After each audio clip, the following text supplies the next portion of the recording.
Okay, so this video is kind of a response to a common theme in the comments, and if you're watching this channel and then if you're describing these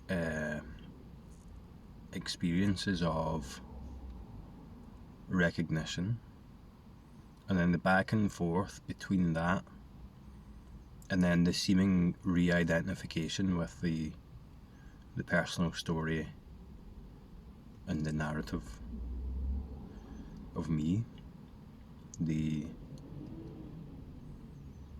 objective content of thought, so the emotional reactions to situations based on the perspective of me and the associated thoughts that come along with that and stories.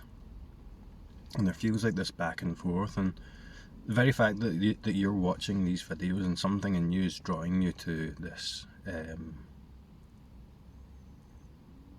let's say subject means that something in you has recognized itself. Awakeness in you has recognized itself already, and part of that is the recognition that the way or the thing that we took ourselves to be, the person, the me, part of that is a recognition that that's not, we could say, true. That's not, it's true in one sense, but ultimately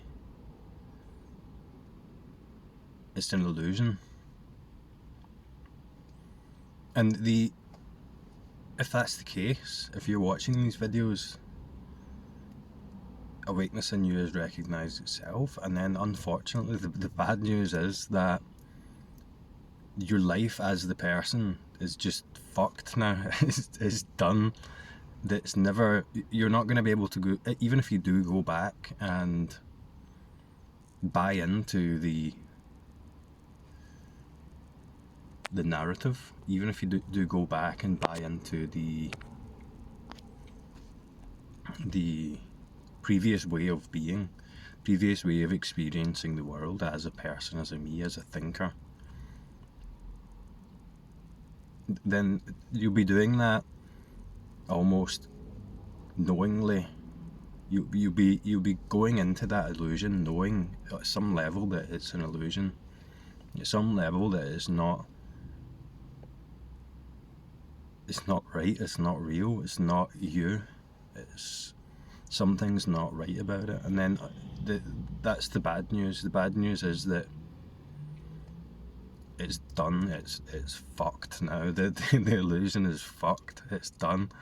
And that's awakening. That's the awakeness, recognizing itself, that recognition. And it's strange how elusive it is. It's strange how untangible and uncapturable that is, because part of you knows it. Part of you, that's why you're here, at some weird obscure level that you can't really pinpoint or think about or capture or understand with the mind. But there's something there, isn't there? There's something that has recognized itself. And these experiences, those watching these videos are describing to me the experiences of, and there's a common theme, a recognition, and then or kind of that recognition, and then seemingly reverting to the usual way of being, and the recognition not really being stable, not having this one recognition that just ends all the illusion. It just doesn't work like that. It doesn't happen like that. And the looking for, the recontextualizing that recognition, trying to wrap your head around it, trying to frame it in an experience, in a something that happened to me, trying to claim the experience as an experience of me, of mine, and then seeming to lose touch with that, and then looking for this big recognition, this big shift, this big awakening. And I can tell you that never happens. It never happens. The awakening isn't. It's almost like a giant piss take, like a giant wind up. It's like the mother of all wind ups. Because, and that's what's so tricky about this, because I explain the recognition, and I in my earlier videos I explained the experience of that recognition, and seemingly that's interpreted as there's a finality to this. Something happens and then you're awake, but that never happens. It doesn't work like that. You're already awake. You're already awakeness. There's nothing waking up. There's no person that attains an awakening, and it doesn't happen in time, and it doesn't happen to you.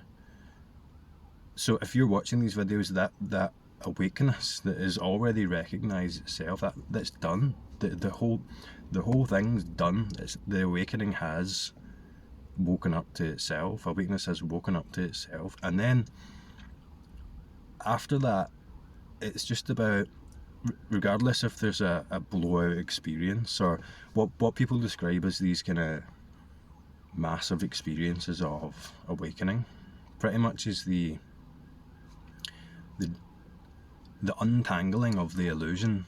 Once the illusion has been recognized to be that, it just continues to untangle, and awakeness continues to clarify. In awakeness to itself.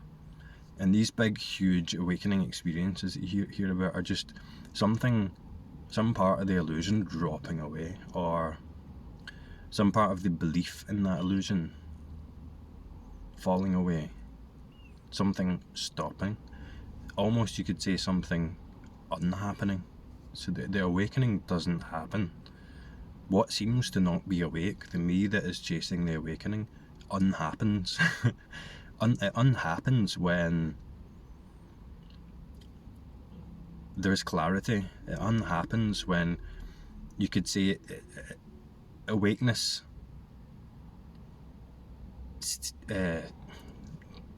Tough to put this into words. Awakeness sees that from the perspective as awakeness. It sees the object that is me, and when it sees the object that is me, then there's a recognition that that's not me, and then the belief in that is broken, but the habit continues, because there's no autonomy in this entity that is me that decides to do things. It's just a pattern, just a reaction, just a process, just an effect that's caused, and it happens on its own, and it continues to happen after the recognition. After awakeness recognizes itself, it always knows itself anyway. This is why it's quite paradoxical. Awakeness recognizes itself, and then the pattern of this illusion, the momentum of that continues, and that's this back and forth thing. It doesn't have to be a big massive awakening experience and then everything's just great after that. It just doesn't work like that, and it can be so uncomfortable to have that recognition and then seem to be lost in the ID narrative again, and there's a knowing there that it's not real, it's an illusion, but yeah, it just happens anyway. And then there's a buy-in on a different level. There's a buy-in that this shouldn't be happening, and that's another position. So all that can just be let go of. The chasing of the awakening can just be let go of, because it never happens. The person never gets to a point where it experiences awakening, and then it's like, that's it, done. Okay, now I'm awake. That's just a fantasy. That's just a story, and it's so misleading, especially my videos as well, especially the earlier ones, because we have to talk a certain way, and the mind just interprets that automatically as I'm a not awake person, and then I wake up, and then I'm awake after that. But awakeness continues recognizing itself, being awake to itself, knowing itself always, and it's always doing that right now, infinitely. There's this weird identification, this weird illusion with the one who owns this experience, the one on this path, the one who wants to wake up, the one who relates in some way to an awakening.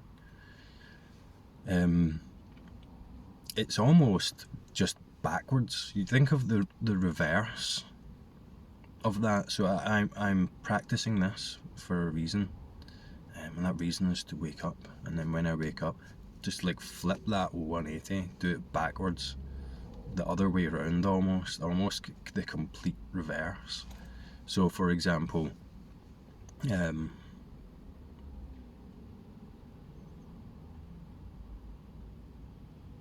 your awakeness, experiencing a person, how does that change that whole dynamic? Because then you're not a person experiencing awakeness, you're awakeness experiencing a person. And then suddenly the story of the person, the experience of the person becomes really interesting, because there's no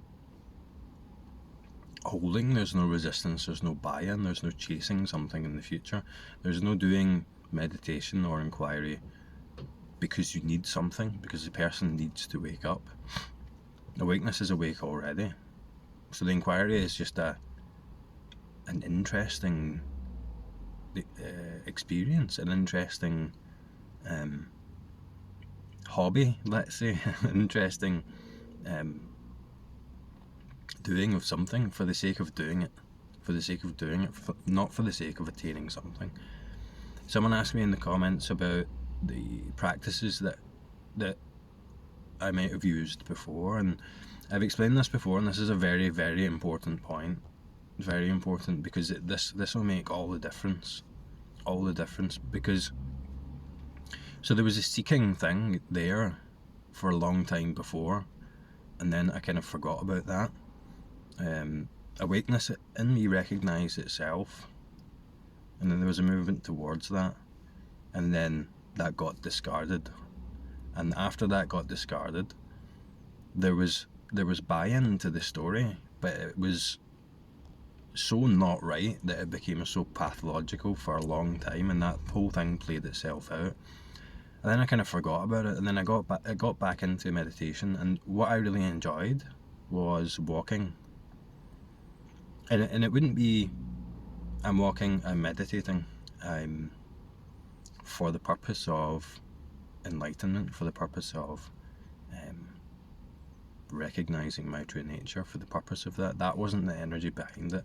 The energy behind it was enjoying walking. That was it. And just being curious about the senses. And there was that mystery there, but there was no urgency to it, because I was completely immersed in what I was doing in that moment for the sake of that alone, not for any reason, with no urgency. And when you're in that, when you're enjoying yourself in the moment, you're doing something you enjoy, then there's no resistance to that, there's an acceptance of that. There's no trying to get out of that moment to get something called awakeness. There's just that moment, there's just the experience. And then when there's that curiosity that some people call inquiry, when there's that relaxation of the mind, because you're not trying to escape this moment, because you're not saying that, no, this moment isn't correct because I'm not awake, then the clarity comes through. But it doesn't matter that it does or not, because you're enjoying the moment. As you're enjoying the moment, there's less resistance to it. There's less of a buy into that narrative that says this or that, just for the simple sake of doing it, just for the simple enjoyment of doing it. So then in that, I'm experiencing a person, a body moving through an environment, the senses, as awakeness. As awakeness that knows this, as awakeness that knows itself as this. Not as someone trying to know awakeness. There's a release in that, there's a surrender in that, there's a immersion in that. There's a complete buy into the experience without the narrative about it and what it means. And there's all the difference in that. When you're just enjoying this, that's what it's all about. So there's a common, and this happened to me as well, there's a common theme where people will, in the comments, describe to me their experience. So they'll have this recognition, and then they'll go in, and obviously the mind recontextualizes that to put it into language, and then they describe their experience. And I love that, and don't stop doing that, but you can ask what compels you to have to explain that? Is it, and I'm not saying this is the case for anyone who's watching this, but is it that you're trying to capture that? Is it that you're trying to understand that recognition? That you're trying to frame that in an experience, something that happened to you that you want to tell me about? Maybe you want me to confirm it for you. I don't know. What compels you to do that? That's just a good question to ask. Because what happens is this recognition recognizes itself, and then the person recontextualizes that into an experience about me. This happened to me. This, and then I lost it. It never happened to you. It is you. It is you. Always, anyway, throughout the whole story. Even the story about I lost it and I go back into the narrative, then that, what knows that? What is awake to that? What is aware of that? That whole struggle? Everything, the whole thing. When you're in that, it doesn't seem like it. It seems like you're separate. It really does seem like you're separate. And then that thins a little bit. Maybe you do something you enjoy, a hobby, and then, or you relax, you're not in company that you might find triggering. And then it thins, and then this recognition, the awakeness recognizing itself, knowing itself. And then suddenly the mind goes, oh, I'm having an awakening experience. and then it, see if you can watch for this doing it. The thought that contains me appears with the suggestion of me, the suggestion of this is happening to me, and then it tries to explain it, it tries to capture it, it tries to understand it, it tries to claim it and own it and say this happened to me, this is my awakening, it's mine. But so why am I losing? I'm losing it. It's going. It's going. None of that ever happens. The recognition, the awakening, the losing it. None of that ever actually happens. So all that appears. How do you know that? How is that known? All that whole experience knows itself through and as you, including the person, as awakeness. I'm just calling it awakeness, you know, there's no name for it, but and then the seeking thing starts, the back and forth starts, and that's fine, it's untangling itself, but you can't do anything about that. You can't, there's no act of there's no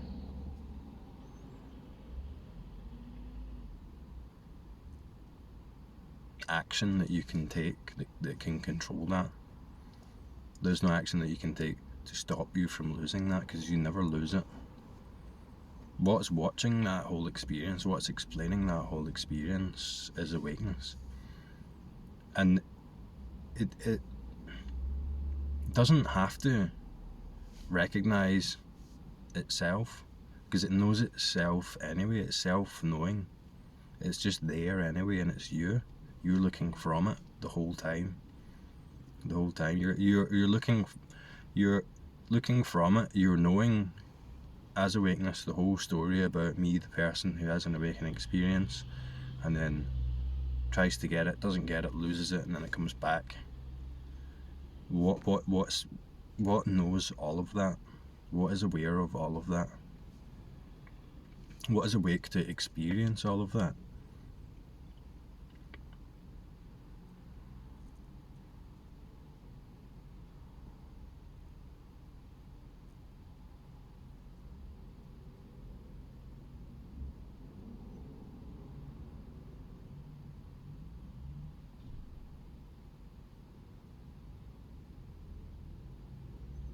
You hear people say all the time that it's here anyway.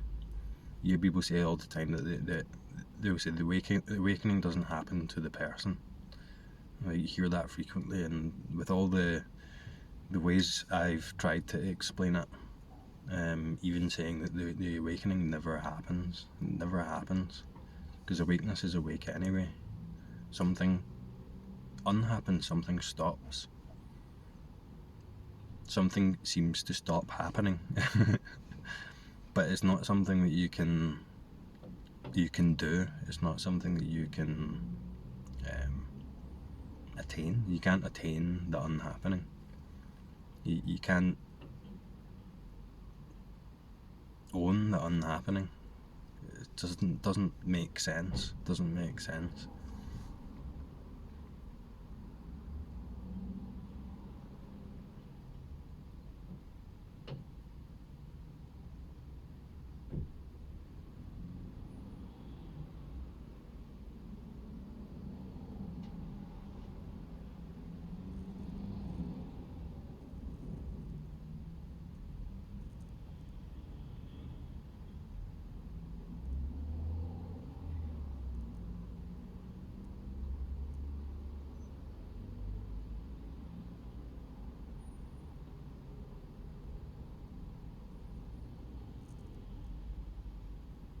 So I'll describe again my experience with this. So I enjoyed going out for walks, and it got to the point where I would become excited and in anticipation, and I would get like a warm fuzzy feeling about it when I was walking back home from work to my car, because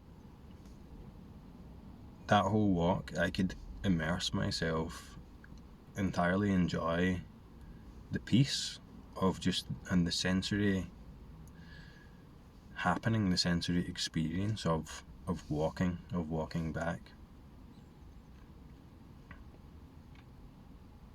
And I wasn't looking for something in that other than just the experience of it, the happeningness of it, the sensation, the sights, the sounds.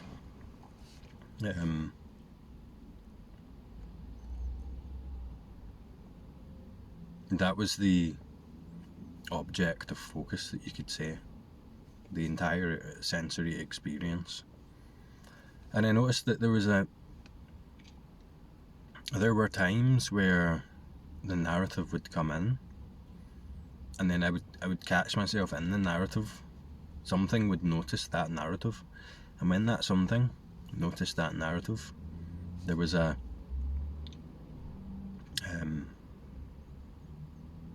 opening up. There was an opening up rather than a contracted focus into the narrative. There was like a waking up feeling, a waking up out of a narrative, a dreamlike state feeling.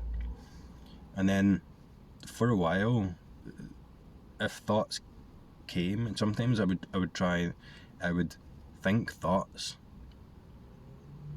knowingly think thoughts, not be carried by the thoughts, but knowingly think thoughts. And there was a completely different quality to that, because let's say the perspective had shifted, from the me in thought, suggested in thought, who is thinking the thoughts, but back to awakeness, the awakeness that experiences the experience of thought, the experience of the thinker, the experience of the person thinking.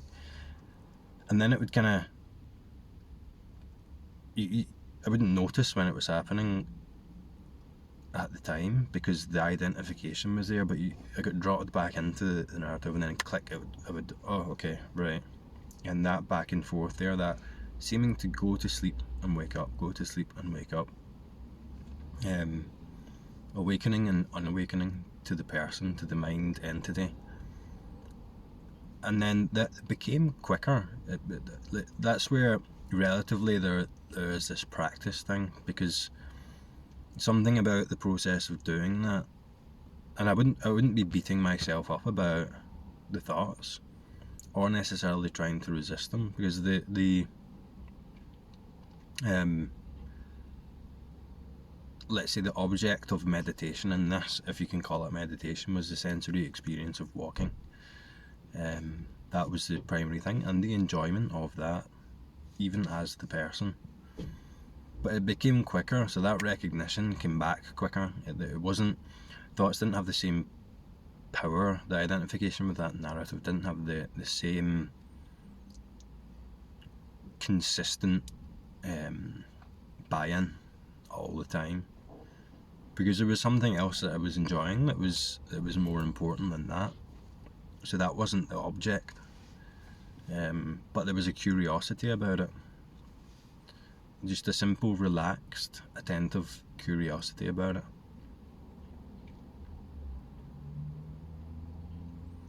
And eventually I noticed that there was a me suggested in that thought narrative that was being known by something, that was being known, that was that I was aware of. I was aware of that me. I was looking at the me as an object, as something that was happening, and it was in the thoughts somewhere. It was suggested in the thoughts. When I was in that narrative, the me felt like me. the subject, the thinker, felt like me, but with that distance, with that recognition, it was as though awakeness was looking at a me suggested in the thoughts as an object, and there was an ability to kind of, let's say, watch it playing out. And then talk about blowout experiences. There was a big recognition there. There was a big recognition, a big disidentification, a big stopping of something. And that something was the identification with that me that's suggested in thought. When I wasn't looking from it, when I could see that what I am is what knows this, and that's why I can, let's say, witness it. That's why I can be aware of it, or know the whole experience objectively of the me who's thinking, of the person, the thinker who's thinking. And it wasn't an actual thing. It wasn't an entity. It's not like I saw the me, and then when I saw the me, I turned into another me. It wasn't as solid as that. It wasn't even there, really. It was just suggested in the thoughts, and it had a feel to it. It had a kind of feeling to it. And I could also experience that feeling tone of the me, what it felt like, from, let's say, what seemed like a different perspective. So then there was a kind of a strange separation from that, but in the same way, I'm never going to be able to describe this, but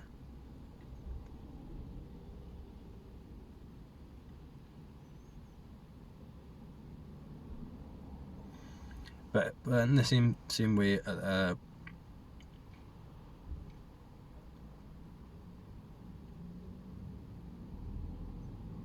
an appreciation of that as a part of me, but not me.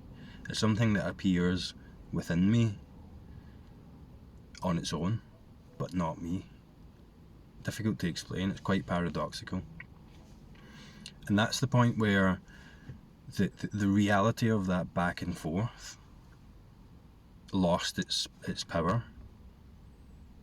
But there wasn't a point in time that I can call awakening that happened as an experience that led to something called awakening or enlightenment or whatever you want to, awakeness or waking up or whatever. It didn't even happen in time. Like the whole linear time narrative of the person seemed to be merely a thought that was happening now. So that whole story was just invalidated. And then it was seen that this knowingness, this awareness, transcended and included all of it, the whole thing. It doesn't exist on a linear time narrative, and it couldn't ever be attained or understood by the person. It couldn't ever, because let's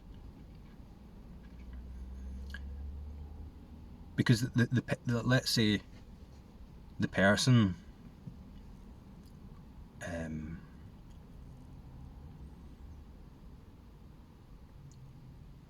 let's say the person's ability to know, to understand, to experience is the awakeness. So when the person looks for awakening, looks for awakeness, it's looking out, it's looking somewhere, but it is also awakeness. It is awakeness. It is the knowingness. When the person looks for it, it never finds it, because it is it. You are it. I am it already. It's an impossible. It's an endless illusion that never is satisfied in the way that the person would believe or thinks it is. Because it's already here. It already is that way, and it always was. The person never existed in the way it thought it did. The person never happened. It was never happening. The whole path, the whole journey, the whole awakening never happened. Was never happening. It was just an illusion suggested by a thought feeling that appears right now, that makes it look a certain way, that makes it seem like there is time, there is a me in time, and there is a me in time looking for something called awakeness.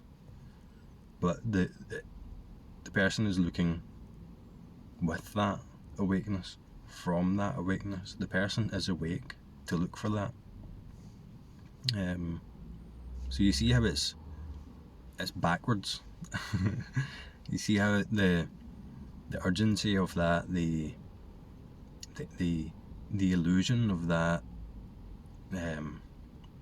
looking for something that you are, is just a big farce. You're looking to experience something from awakeness. You're looking for something that you already are. It never happens. The awakening never happens. So when you know that, then you can just stop. It's possible that when you see that illusion, it ends itself, and then you can just experience this as what you are, which is awakeness. But the weird thing about it is that function, that pattern, just keeps going. It continues, because you see that you were never a you that was in control of it in the first place. It just rolled on through habit, and it continues to roll on through habit. And there is a continuation of the untangling of the identification with this thinker, this me that is the person. And then it just clarifies over time. It just becomes more and more simple, more and more subtle over time, and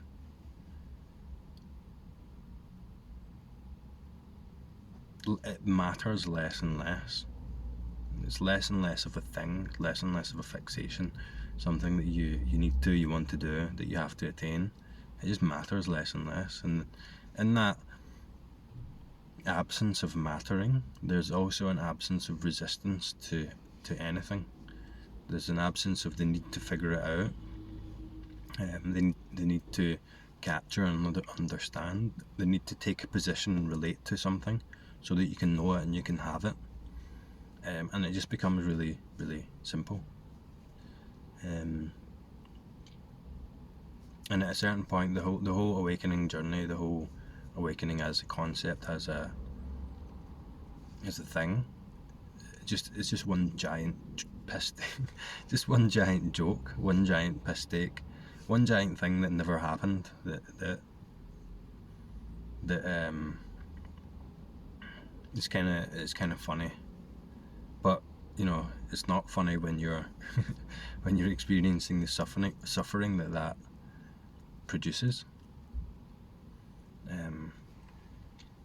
But it is funny when you see that it just never happened.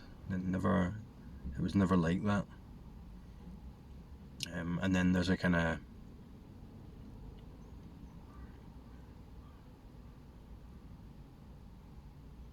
appreciative reverence for it, whatever that is, wherever that was, because you can see that it was perfect. It wasn't anything to be resisted, and it just happened the way it happened because that's just the way it is. That's just what had to happen, or that's what had to seem to happen for awakeness to know itself clearly, to know itself knowingly, to know itself without the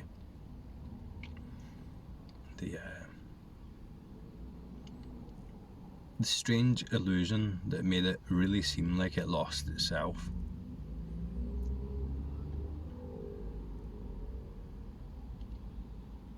So you're already awake, and that's about it. You're already awake, and that's about it. It's more now about becoming clear on that function when and as it happens, that suggests I am a person who's not awake. I am a person who had an awakening, had the moment of recognition, and then it got complex again, it got complicated again. And the strange thing is that you're not in control of that. There's no you that's in control of that. So I'm not asking you to believe that, but sometimes it helps to hear that you can relax, you can just let it run its course, and it'll run its course the way it does. And the trying, the seeking, the resisting or trying to attain something,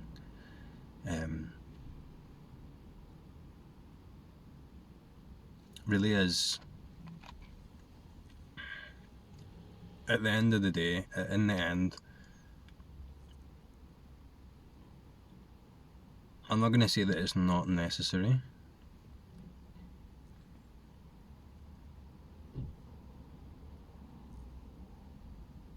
but it